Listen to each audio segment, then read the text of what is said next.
Okay, this is just a demonstration of what the process might be like for replacing the the failed display on this PC110 with the TFT. So this is another test unit I've got that's broken.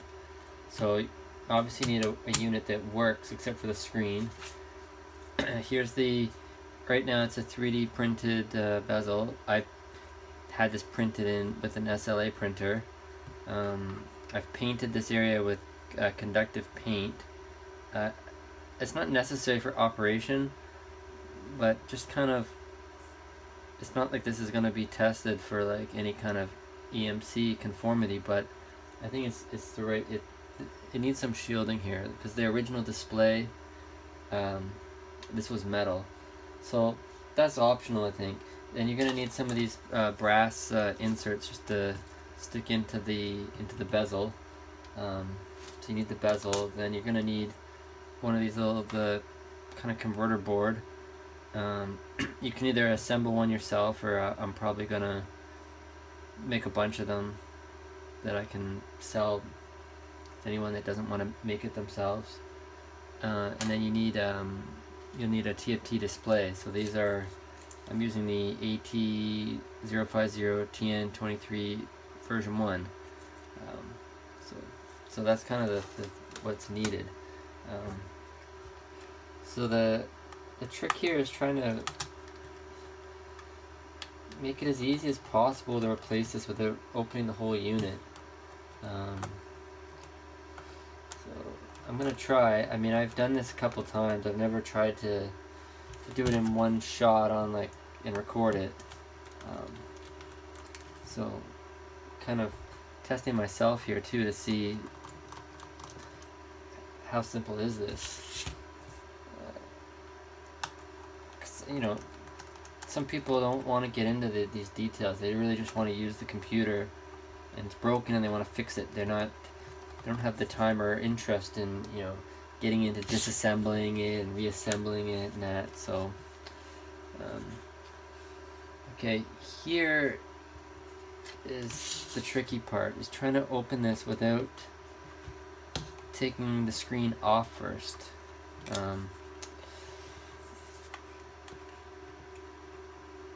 The back cover just comes off. This one is a little bit tighter than my other ones. If you have a proper tool for this, this would be a good time to use it. I don't, because I don't really do this type of thing too often.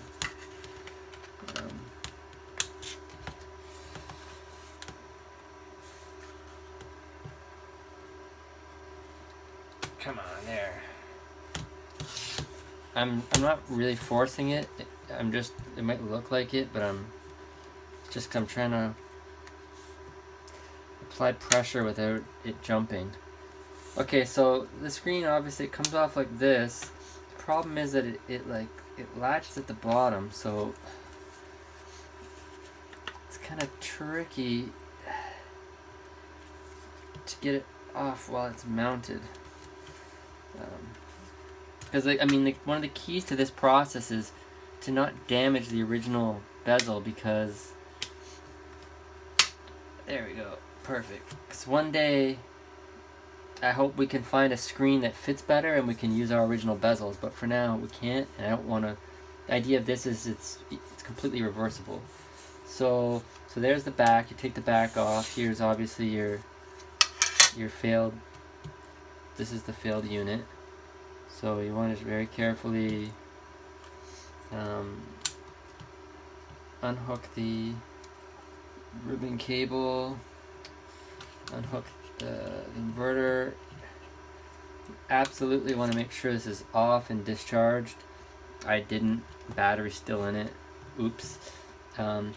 Reason being, this inverter, this backlight inverter, can, it can hurt you. It's high voltage. I don't even remember how many volts, like maybe 1,000 volts or something, or 500 volts.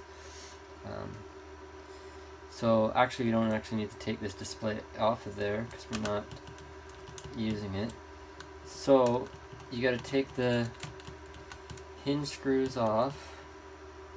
there's just 2 hinge screws.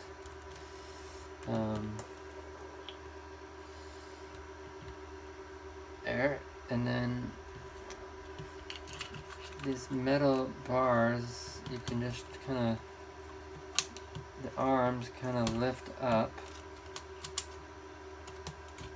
You can just kind of wiggle them off, and if you just lift this up, then you can kind of, once I've locked the display, you can just kind of wiggle it out just like that there. So you save this, put it safely away in a box, because one day we might have a better fitting display, or there are ways to replace the polarizer. It's not easy, but it's a possibility. So I put that aside. So now you grab your new 3D printed bezel, and you just kind of the reverse. You kind of just put it in place, and then feed the arm down into place, and then same with this side. Just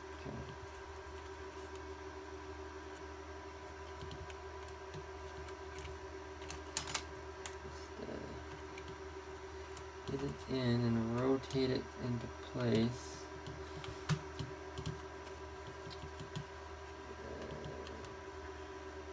This is not hard, I'm just being sloppy here.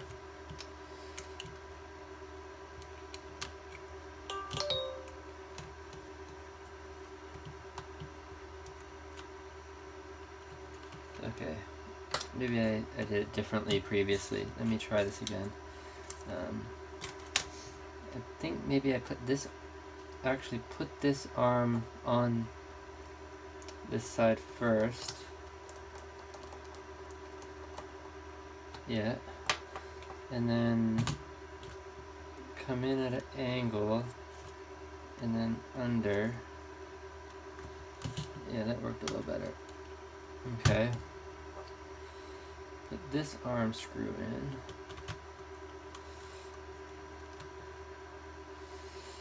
And we actually do need we do need to take apart the other display.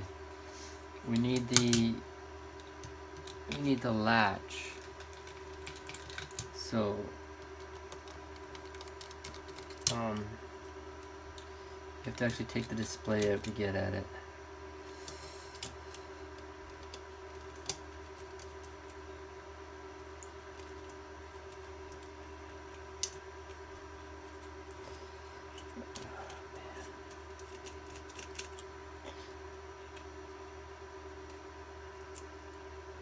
Okay, so just this little piece of metal here.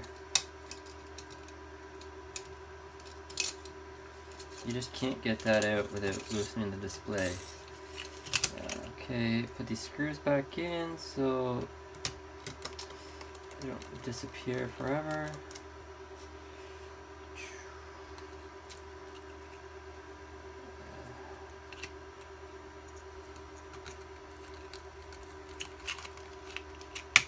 Perfect.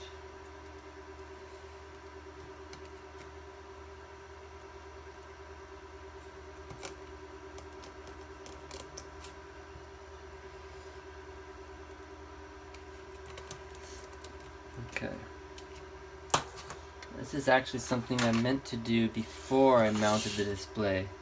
So this is one part that I need to improve. Is when I put this in, it's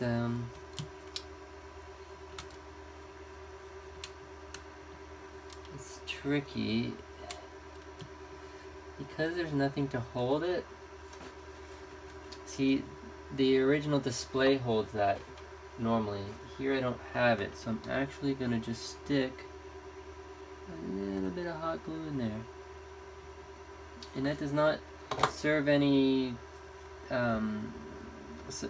function other than to keep this in place so that you can screw it in. Because if it's not held there, when you go to when we put it together and go to screw it in, this falls in, and then you can't get the screws in. So this glue is just strictly to hold it in place. I can probably create like a folding piece in the, like a flexible piece in the 3D print that would retain it. Right now we got hot glue, which we want it to be cold glue.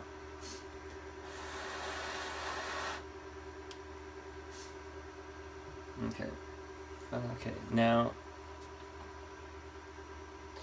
we put the display, so that's in place, those are in. Put the display into place, it goes in this orientation.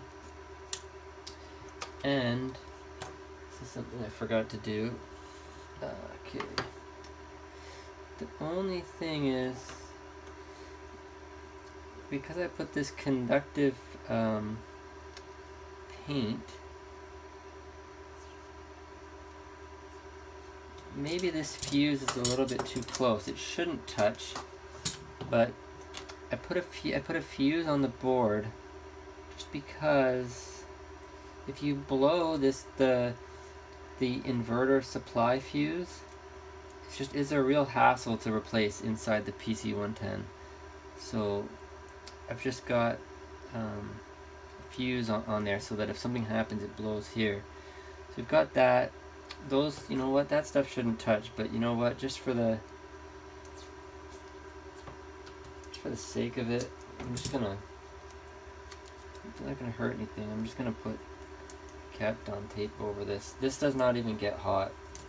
So we just cover these. This is just to make sure that if the display gets flexed or something, it cannot, that conductive paint on the plastic cannot make contact with the fuse or these DC to DC converters. Okay, so we stick that in like that, and I've got some screws here.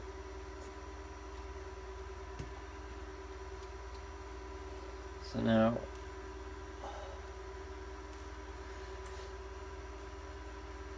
slow motion. Okay. What I'm using, let me just grab an old one, is on this side, is it in the camera view? I'm just using an unpopulated board as a retaining clip. I'll probably get some like circuit board just made that fits this. I was just trying to decide if I should make it like connect in multiple points in it to bring some rigidity to the display, or if it's maybe not necessary. But so for now I use these, and then over here we've got the screw, and then we put the screw in over here. Screw.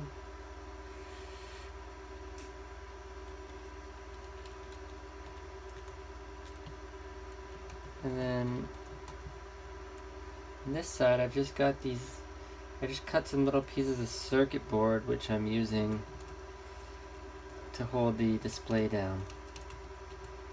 So when I made those standoffs, I actually made them the thickness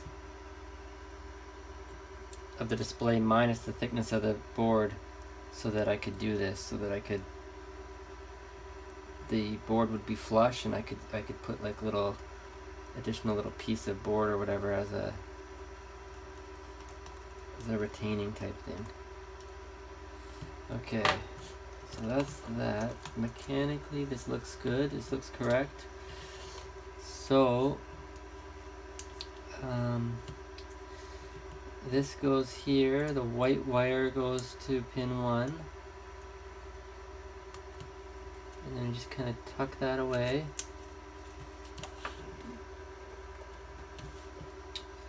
And then this should line up just right with that.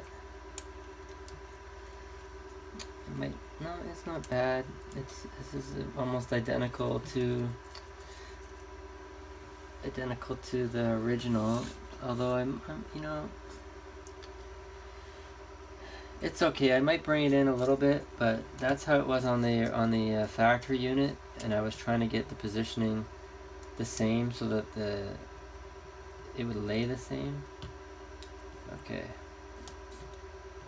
So just like that, I just do that little fold. Let's make sure it works before I put the cover on. I do need to place a compact flash card in.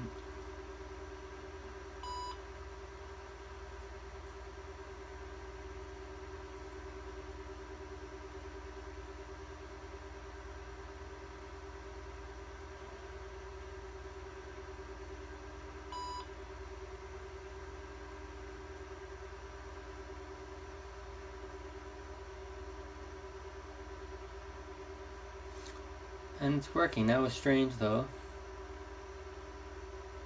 I don't know if my boot up timing is a problem, but this is gonna change anyway when you update your actual flash. So that looks good. So now, if you're careful, you can do the reverse. The exact reverse of what we did to get it off, to get it back on, like that, and then we screw it all together.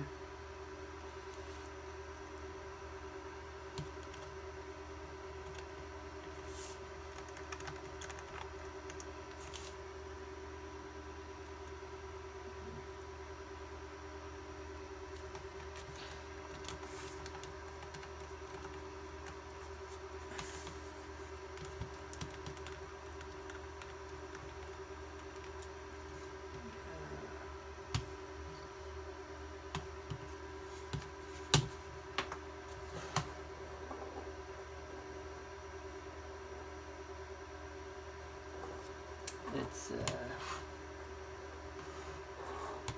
screw is misaligned a little bit.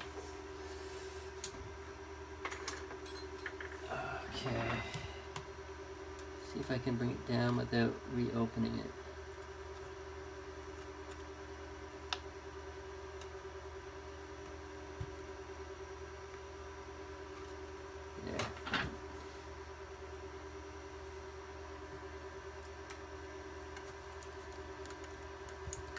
There we go.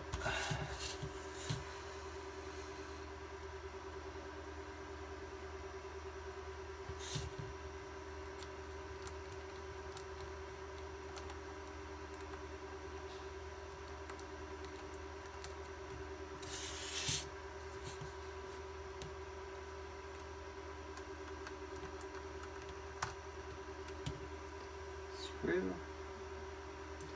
This screw in. Now these screws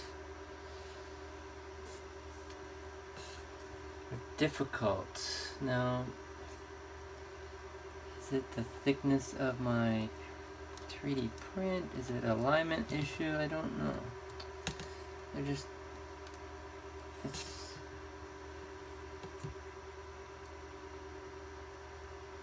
just really close, so it's not easy to, it's like, you gotta line it up perfectly, otherwise it won't grab.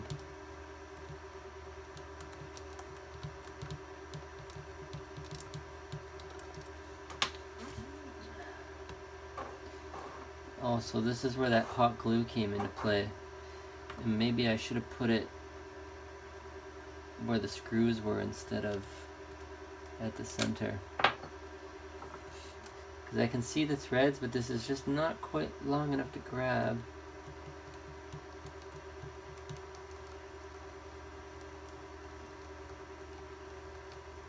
It's frustrating. anyway, it requires a little bit of improvement, but that is it. So it fits pretty good. Maybe it needs to be painted, but that's the TFT retrofit. That's the idea. That's it.